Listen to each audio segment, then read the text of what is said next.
skirtingoje šalyje, kurios metu vyksta ir direktorių tarybos posėdis, ir studentų konkursas, ir bendras narių susirinkimas. Prezidentas sako, kad šią vasarą konferencija vyksta Lietuvoje ir jis dažnai pasidomėdavo kokia tai šalis, bet sako, niekada nemaniau, kad tai yra tokia maža, bet labai švari, tvarkinga šalis, tiek miškų, ežerų, viskas labai gražu, sako, ir žalia. Ypatingai miestas, dar sako, Vilniaus nespėjo pamatyti, kadangi tikrai neseniai atvyko, bet sako, žiūrint iš viešbučio 22 aukšto, tai jau vaizdas tikrai yra nepaprastai gražus ir sudaro įspūdį, kad Vilnius yra gražus miestas. Sugrįžo prie kitos veiklos asociacijos, tai yra prie mokyklų akreditacijos. Asociacija akredituoja turizmo profesiją teikiančias mokyklas. Procedūra trunka 2 dienas. Yra tam tikras komitetas, kuris vyksta į paraišką pateikusią mokyklą ir jie stebi ir analizuoja absoliučiai visus dalykus, kurie yra susijęs su švietimu.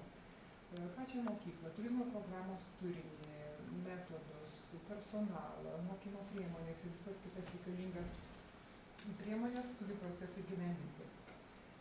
Mokyklos moka tam tikrą mokestį už akreditacijos procedūrą. Tai buvo viena iš pagrindinių veiklų ir jis dabar sako, kad po vertimo papasakos apie kitą. A second product of our organization is that we are organizing Eurhodip days in which we give students the opportunity to show their competences in return for European diploma in hospitality or tourism on different levels.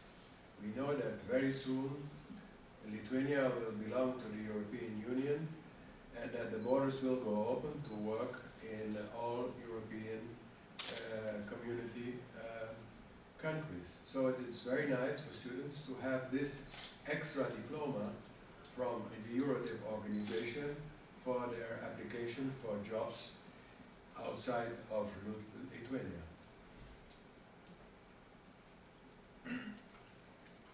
Kita pagrindinė veikla, kurią vykdo asociacija, tai yra rengiamos Eurhodip dienos.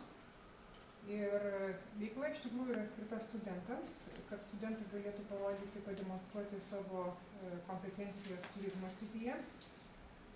Jie varžosi, jie atlieka įvairias užduotis ir sėkmingai vykdė tam tikrus reikalavimus, jiems yra suteikiamas Eurhodip diplomas, asociacijos diplomas, tačiau kadangi tai yra pakankamai svarbi ir sudėtinga procedūra, tokio diplomo turėjimas jisai ne tik įvertina tą tokią europinę dimensiją studento kompetencijose, bet ir suteikia galimybę, sakysim, tolimesnė karjeroje. Darbdaviams yra tikrai lengviau žinoti, ką gali žinoti studentas ir ką gali mokėti turėdamas tokį diplomą. Jiems yra lengviau orientuotis. Žinom, kad yra, sako, Lietuva Europos Sąjungos narė ir tikrai Lietuvos studentų dalyvavimas Eurhodip dienose ir savo gebėjimų parodymas ir diplomų įvertinimas gali padėti jauniems žmonėms karjeroje, ypač jeigu jie tą karjerą ketina vykdyti ne Lietuvoje, bet kitose Europos Sąjungos valstybėse, kuriuose asociacija yra žinoma ir dokumentas yra pripažįstamas. Third activity of Eurhodip is organizing conferences in the members' countries. I told you that we have 39 countries in and outside of Europe where we organize yearly one conference on technical level. That means that for technical education, like the culinary, like the food and beverage services, the non-management functions, we are organizing conference together with more academic content in management or educational theories, etc., so that the members of the different levels of schools can benefit of the work of Eurhodip for their own quality improvements. Trečia didelė veikla tai yra konferencijos, kurios proga, sakykime, ir mes pakvietėme jų susipažinti asociaciją ir viena iš tų veiklų konferencija. Kaip ir sakiau, kurios metu vyksta studentų konkursas, jis vyksta 2 lygmenimis, tai yra techninių lygmenių ir vadybos lygmenių. Techninių lygmenių studentai varžosi daugiau, sakykime, tokiose srityse, kur nereikia kažkokių aukštesnių vadybinių arba teorinių įgūdžių akademinių. Tai gali būti kulinarijos srityje, maisto ir gėrimų srityje. O kitas vadybinis lygmuo, kur studentai turi parodyti jau visai kitokias kompetencijas. Ir tas dviejų lygių atskirimas, varžymasis kiekvienoje kategorijoje, tiesiog leidžia dalyvauti, kaip ir sakiau, įvairių lygių mokykloms, ir profesinėms mokykloms, ir įvairių trukmių, sakykime, trumpos programoms, ir aukštojo mokslo studentams turizmo srityje. Activity number 4 is that we have a contest for member school students called the Maria Müller Award. That was a former member of the executive board who died several years ago, and in honor of her, we have the Maria Müller Award. That's a contest in which we measure the competences of students in an international perspective. So we want to see which combination of schools, because teams are existing of a mix of different countries, we want to see which team is able to give the maximum input to the task to do. And now we are also doing one contest here in Vilnius, and we have 3 teams playing against each other. So the winners will have a nice prize, and we see that there is a growing interest in being part of our contest in our organization. Ketvirta didelė veikla, apie kurią jau anksčiau prezidentas užsiminė, ir aš, tai yra būtent studentų konkursas, kuris vyksta keliais lygmenimis. Jis vadinasi Marian Müller vardu. Marian Müller yra buvusi direktorių tarybos narė, tikrai ilgametė šitos asociacijos ir vykdomos komisijos narė. Prieš keletą metų mirė ir jos vardu buvo pavadintas tas konkursas. Konkursas vykdomas tarptautinės konferencijos rėmuose, studentai dirba atskirai ir dabar mes kalbamės, o studentai iš ryto jau vakar buvo padalinti komandas. Iš 9 šalių buvo atrinkti iš anksto studentai, jie atvyko ir jie pasidalina 3 komandos po 3, jie gauna tam tikrą užduotį ir per visą dieną rengia projektą, kurį pristatinės poryt visiems konferencijos dalyviams ir vyks varžymasis tikras. Svarbiausias dalykas šito konkurso metu yra tarptautiškumas, kadangi nėra komandoje iš kelių šalių tų pačių studentų, jie visi mato savo varžovus arba draugus pirmą kartą ir tarptautinis aspektas yra labai svarbus. Ir sako, na, matysime, kokios mokyklos, gal kokių mokyklų atstovai galės, sako, geriausiai prisidėti prie bendro rezultatų savo komandos, kaip jiems pavyks komunikuoti, kokias žinias jie ten galės įdėti. Ir paprastai būna apdovanojami, laukia tikrai labai gražus ir įdomus ir svarbus prizai. Ir sako, prezidentas, kadangi studentai yra atrenkami motyvacinių laiškų pagrindų, tai sako, matom, kad kasmet susidomėjimas studentų dalyvauti šitam studentiškam konkurse yra didėjantis ir labai auga. Pasakyk, kad šiemet esu Utenos kolegija. Koks studentas? Šiemet mes turime Utenos kolegijos tarptautinį studentą iš Nigerijos, Viktorą Areivą, kuris ir atstovauja Utenos kolegiją. Iš tikrųjų, tai Lietuva šiuo metu, nors jis nėra gimęs Lietuvoje, tačiau atstovauja Lietuvą vienoje iš komandų. Gera, sakė, komanda pakliuvo jam, bet matysime, koks bus rezultatas. Pavardė Areiva? Areiva, Viktoras Areiva. Vardai tai ilgesni, gal 4 yra, aš jums paskui tikrai galėsiu pasakyti, kadangi nelietuviškas vardas ilgas. Viktoras Areiva. Fifth area of activities is that we participate in European Committee projects for the development of new skills and competences for students in hospitality and tourism. And finally, if you want to have more information about the European projects, education accreditation, Dr. Chaim Patar will talk to you.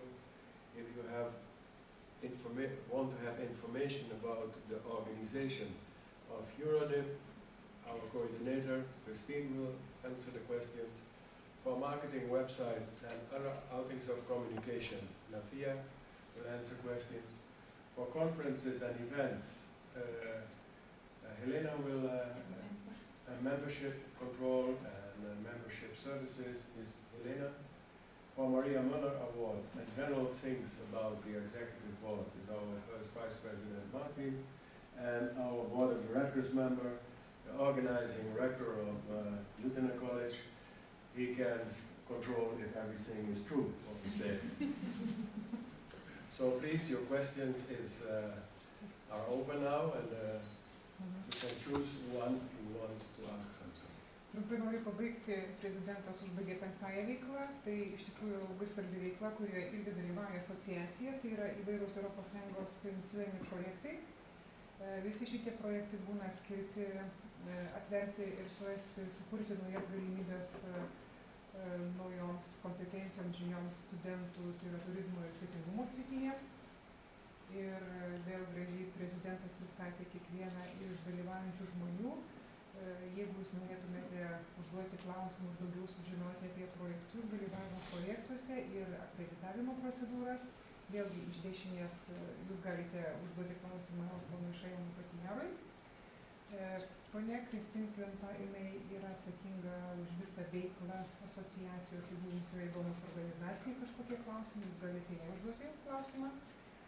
Ponia Nafija atsakinga už asociacijos marketingą ir tinklapį, tai yra generalinė sekretorė, galite jos pasiteirauti. Na, prezidentas sako, kaip ir mano lengviausias sako darbas, aš tik tai klausausi, ką kiti sako šneka. Ponia Helena Cvikl yra atsakinga už narystę asociaciją, narių priėmimą, taip pat konferencijų renginių organizavimą.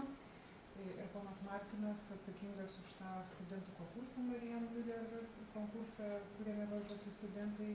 Kaip jau sakiau, jeigu jums yra įdomus konkursas, jūs galite jų ateiti paklausti. Ir ponas Gintautas Bužinskas, Utenos kolegijos direktorius, kuris yra jau, kaip pasakyti, svarbiausias asmuo organizuojant šitą renginį Lietuvoje. Ir kaip prezidentas pajuokavo, žiūri, kad viskas, ką mes čia sakome, būtų tiesa ir niekas čia nieko nemeluotų.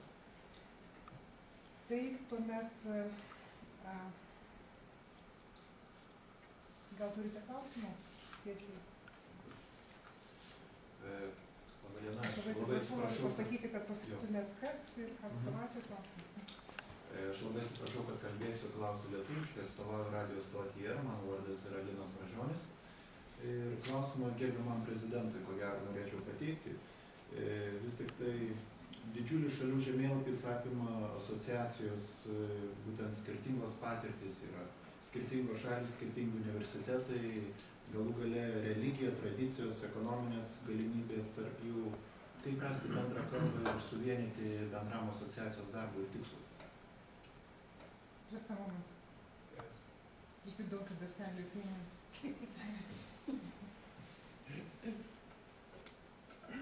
That was Linas Bražionis from radio station IR, and the question is for the president.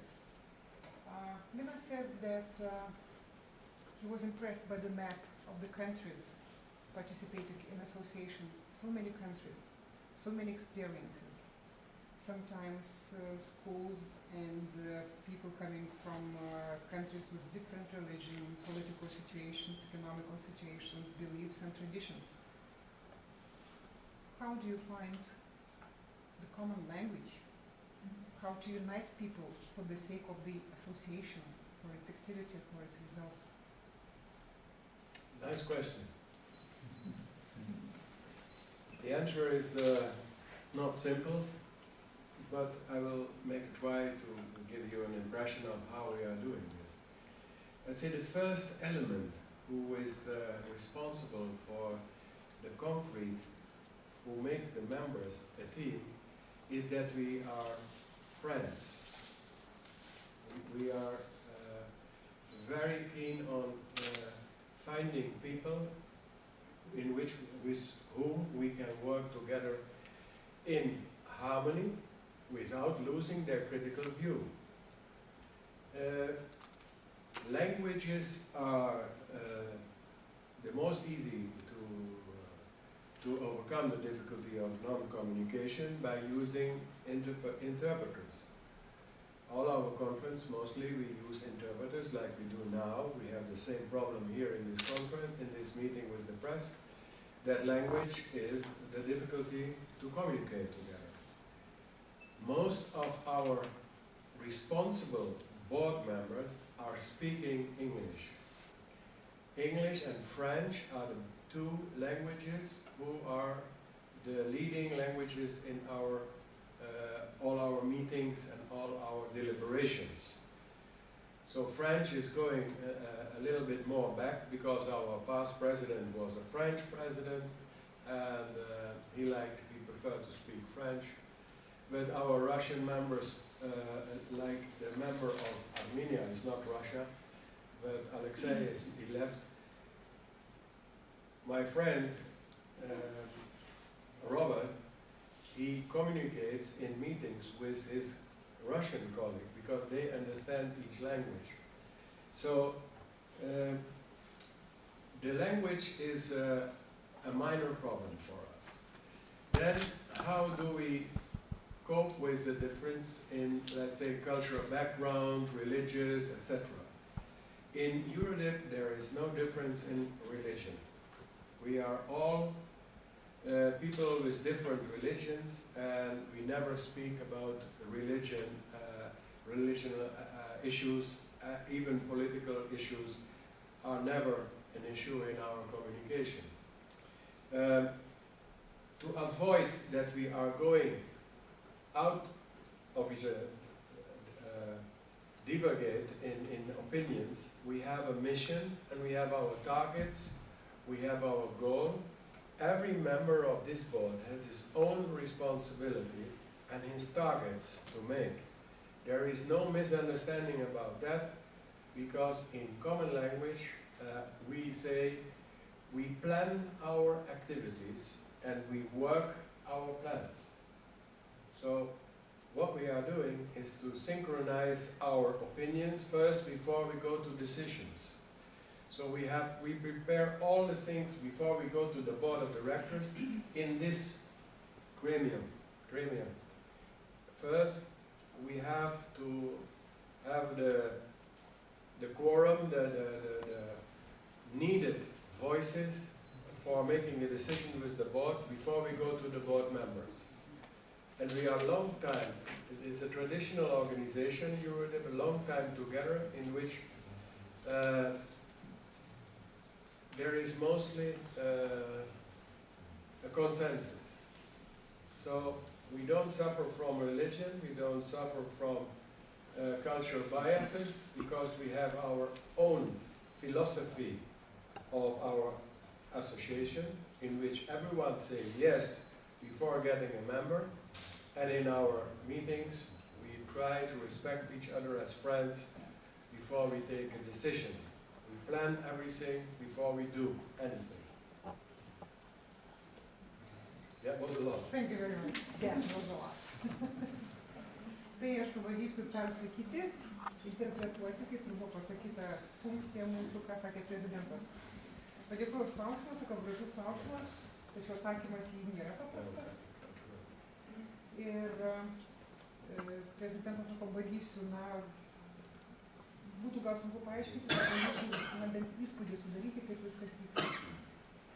Ir galbūt vienas iš svarbiausių elementų, jis kalbėjo apie du svarbius dalykus. Pirmas svarbus elementas, kas galbūt leidžia organizuoti visus bendrai veiklai, yra tai, kad visi nariai yra suvokiami kaip komanda šitoj asociacijoje ir labiau galbūt suprantami kaip draugai. O tarp draugų, ko gero, nusiglūdina ir visi kiti nepanašumai ir kitokie dalykai. Ieškome žmonių, sako, ir šliejamės prie žmonių, ir priimam žmonės, su kuriais galime harmoningai dirbti bendram tikslui, bendram labui. Ir prieš priimdami kažkokius tai sprendimus mes apsikeičiame nuomonėmis ir jas pasidaliname ir vertiname kiekvienas iš jų. Galėtume kalbėti apie kalbą kaip kliūtis, sakykime, asociacijoje, kaip jau, sakykime, šito susitikimo susitikimo metu, vat, ne visi galbūt kalbam angliškai, negalime tiesiai paklausti, tačiau tai yra techninis dalykas, kurį galima išspręsti vertėjų pagalba. Ir prezidentas tikrai pateikė visokiausių pavyzdžių, kaip yra dirbama su kalbomis. Va, sako, dabar, tarkim, aš pat vertėjauju šitam susitikime. Anksčiau prezidentas buvo prancūzakalbis, daugiau galbūt dėmesio skiriama prancūzų kalbai. Pagal dokumentus ir įstatus yra dvi oficialios kalbos šitoj asociacijai, plačiai vartojamos - anglų ir prancūzų. Dabar galbūt labiau dominuojanti yra anglų kalba, tačiau paminėjo kairėje pusėje sėdinti šalia Rūtos poną Robertą, jis iš Armėnijos, tačiau moka rusų kalbą ir labai dažnai su nariais direktorių tarybos, kurie kalba rusiškai, kalbasi rusų kalba. Iš tikrųjų tai yra dalykai, kaip pasakyti, kurie yra techniniai ir yra lengvai išsprendžiami. Tačiau dvi pagrindinės kalbos, kaip sakiau, anglų ir prancūzų, ir jeigu reikalas yra verčiamas. Konferencijos metu taip pat bus vertimas į kelias kalbas, kad visi nariai galėtų lengvai viską suprasti. Ir anot prezidento kalba tai yra tikrai mažiausia problema. Jeigu mes kalbėtume apie kitus dalykus, kuriuos paminėjote, trupučiuką subtilesnius ir kurie turi tam tikrus niuansus, tai politikai, religija, tai prezidentas pabrėžė, kad tiesiog natūraliai vengia tokių temų ir niekada nekyla didelių diskusijų nei apie politiką, nei apie religiją, kadangi žmonės iš tikrųjų yra ir su skirtingom religijom, ir patirtim, ir politiniam pažiūrom. Tačiau pabrėžė, kad svarbiausias tikslas, kodėl jie būrėsi į asociaciją, tai yra turizmas, tai yra svetingumo sektorius, tai yra švietimas visais lygmenimis. Ir dar kartą kaip priminė misija, kad asociacijos misija yra padėti būtent švietime, užmirštant tokius visokius, nes tai nėra nesklandumai, tačiau skirtingumus. Prieš kiekvieną veiklą direktorių taryboje, ką mes matome čia, be kai kurių narių tai yra vykdomoji, sakykime, taryba iš dar mažesnė dalis žmonių. Absoliučiai visi sprendimai yra, kaip sakant, iškomunikuojami. Iškomunikuojami požiūriai, iškomunikuojamos yra nuomonės ir yra suderinama, apsitariama, balsuojama, siekiama konsensuso prieš pateikiant svarstymui didesniai, sakykime, auditorijai arba prieš imantis kažkokių tai svarbių veiklų. Šitie dalykai yra padaromi iš anksto. Ir aišku, būna išsisakoma tikriausiai ir nuomonių skirtumų, ir nesutarimų, tačiau konsensusas tai yra tas dalykas, kuris padeda viską sutvarkyti. Ir visą tai yra atliekama be jokių išankstinių nuostatų, kultūrinių ar kokių kitokių. Kaip gražiai pabaigė ir apibendrino, mes planuojame savo veiklas, o paskui veikiame čia tos planus įgyvendintume.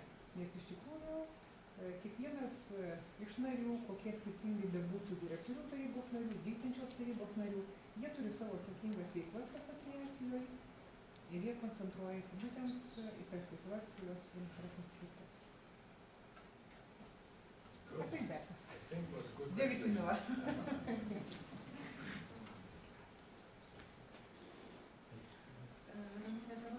Representative of Public Relations. My question is to Mr. Shayam and Rector College. What challenges or problems do you see in the hospitality sector and hospitality schools today? And how Eurhodip can help to solve this? I mean new study programs and competences which are necessary today. The biggest challenge facing hospitality tourism industry worldwide is the human resource development. So the biggest challenge facing hospitality and tourism industry is the human resource development. And most of the nations have hospitality schools and educational establishments, universities, colleges are training people. The demand and supply are the two things vital. The demand from industry of the trained people and supply of qualified youngsters from colleges and universities. The biggest challenge is the gap. The competencies which are being delivered by universities and colleges need to match what the employers need.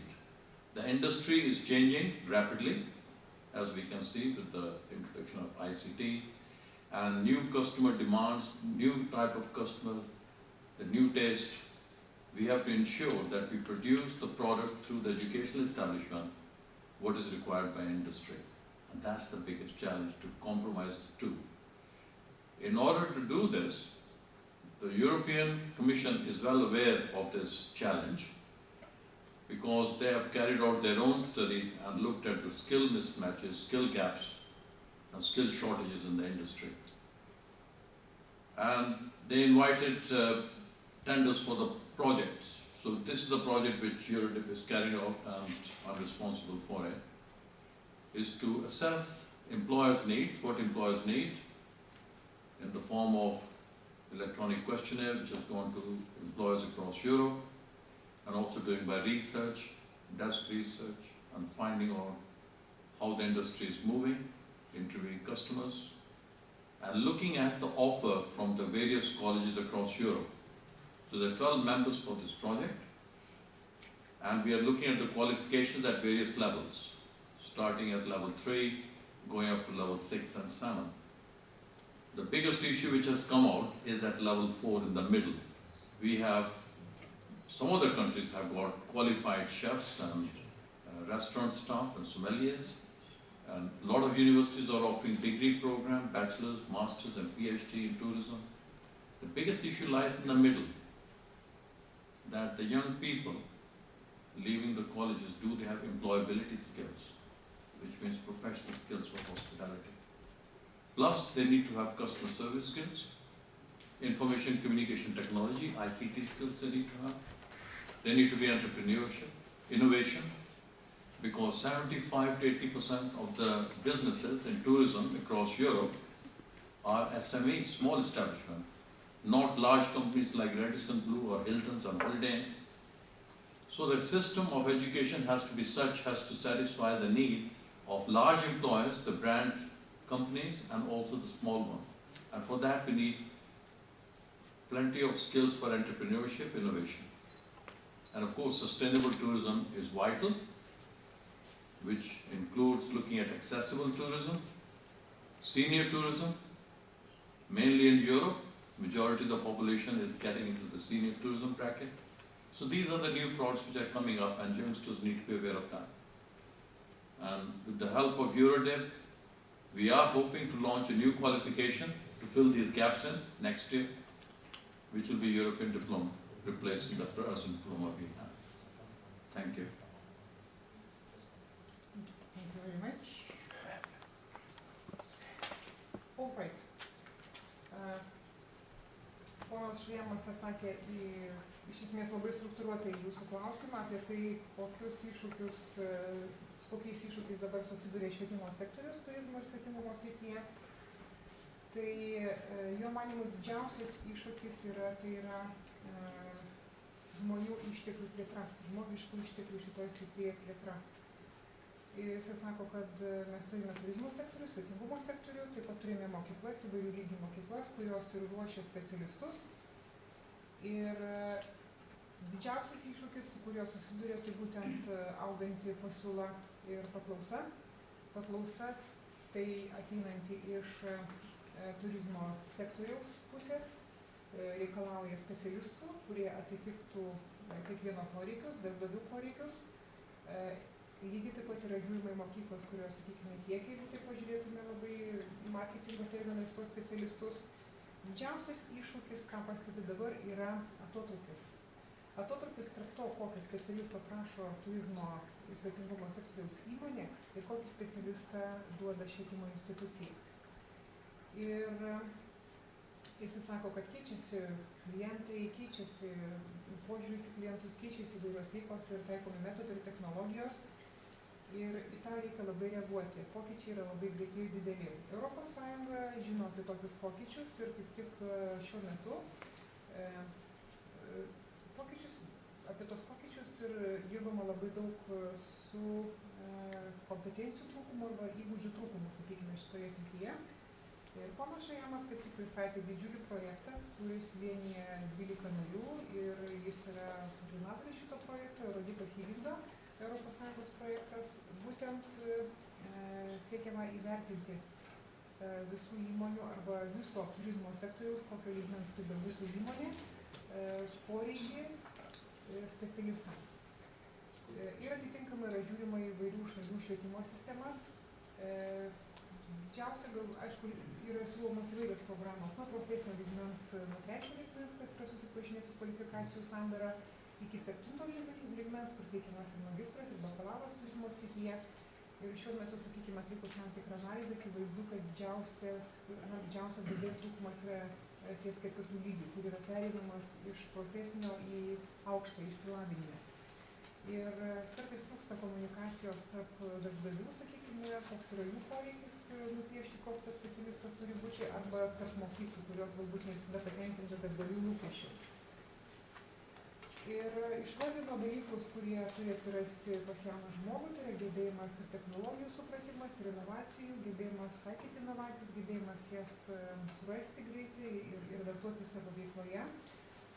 Turizmo specialistai turi būti labai verslus ir verslumo skatinimas yra labai reikšminga, jų kompetencija, kuri yra labai, sakykime, reikalinga verslo pasaulyje. Kai mes kalbam apie verslą, tai mes turime suprasti, kad šitame sektoriuje veikia ir mažos įmonės, ir didelės įmonės, tokie tinklai kaip Vilnius arba, sakykime, kiti mums gerai žinomi tinklai ir mokyklos, kurios rengia turizmo specialistus, jos turi patenkinti ir mažųjų rinkos žaidėjų, didžiųjų rinkos žaidėjų poreikius. Todėl didelė dilema ir iškyla švietimo institucijoms. Turime pripažinti, kad Europoje senėjanti tam tikra atsiranda, jeigu mes kalbam apie nišinį turizmą šitos konferencijos temą, tai jau, sakykime, seniorų turizmas, atsiranda visai kitoks vartotojas, tai jauni žmonės turi apie tai žinoti, kokios yra tendencijos ir visuomeninėme gyvenime, ir verslo pasaulyje.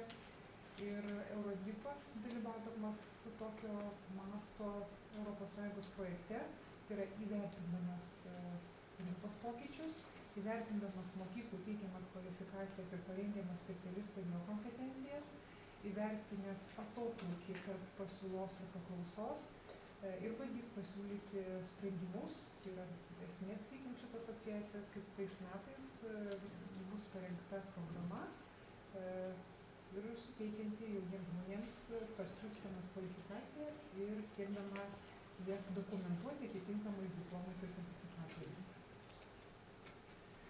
Man sako, kad mūsų laikas baigėsi.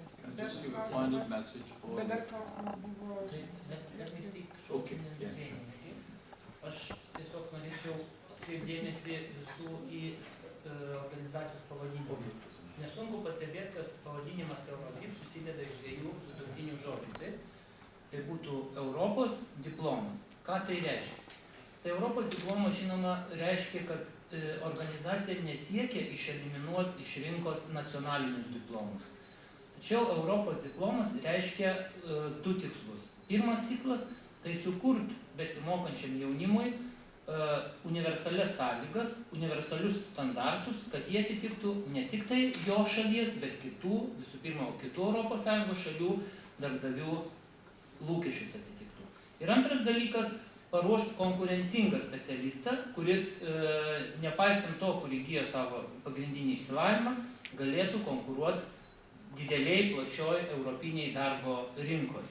Tai šitie čia yra 2 pagrindiniai iššūkiai, žinoma, kurie susiję iš vienos pusės, kaip sakiau, su mokymosi procesu, o kita pusė yra susijusi su darbu. Jeigu dėl mūsų kolegijos, sakykime, tų iššūkių šitam bendram kontekste, tai aš noriu pasakyti iš tikrųjų, kad mes labai jautriai reaguojam ir klausom, ką mums sako darbdaviai.